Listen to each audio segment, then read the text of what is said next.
গাড়ি দুর্ঘটনার পর আমি আমার প্রেমিকের আসল অনুভূতি যাচাই করতে চেয়েছিলাম, তাই স্মৃতি হারানোর ভান করে তাকে জিজ্ঞেস করলাম সে কে। পরের মুহূর্তেই সে তার বন্ধুকে আমার সামনে ঠেলে দিয়ে বলল সে আমার প্রেমিক। আমি কিছু বোঝার আগেই আরেকটা মেয়ে তখন আমার প্রেমিকের হাত ধরে বলল তারা প্রেমিক প্রেমিকা।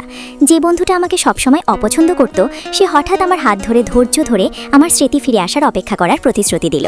আমি বিশ্বাস করতে পারছিলাম না যে এই পরীক্ষার এমন ফল হবে। বন্ধুটি আমাকে বাড়ি নিয়ে গেল, কিন্তু আমার প্রেমিক হঠাৎ তার সাথে দেখা হলো। তারা আমাকে এড়িয়ে আড়ালে কথা বলল। আমার প্রেমিক বলল সে আমাকে খুব ভালোবাসে, কিন্তু সে উত্তেজনাও চায়। তাই সে তার বন্ধুকে আমার প্রেমিক সাজার কথা বলল আর আমার সাথে আবার সম্পর্ক করার পরিকল্পনা করল। যখন আমার স্মৃতি ফিরে এলো আমি কখনো ভাবিনি যে আমার প্রেমিক এত জঘন্য হতে পারে। পরের দিন আমি একটা পার্টিতে গেলাম আর অপ্রত্যাশিতভাবে আমার প্রাক্তন প্রেমিককে অন্য কারো সাথে ঘনিষ্ঠ হতে দেখলাম। আমি পুরোপুরি হাল ছেড়ে দিলাম। আমিও তাল মেলাতে শুরু করলাম। আমি নকল প্রেমিককে চুমু দিইনি। আমার প্রাক্তন প্রেমিক তাকে আবার সতর্ক করল, কিন্তু নকল প্রেমিক হেসে তাকে মনে করিয়ে দিল যে সে এখন আমার প্রেমিক। সেদিন বিকেলে নকল প্রেমিক আমাকে একটা আর্ট এক্সিবিশনে নিয়ে গেল।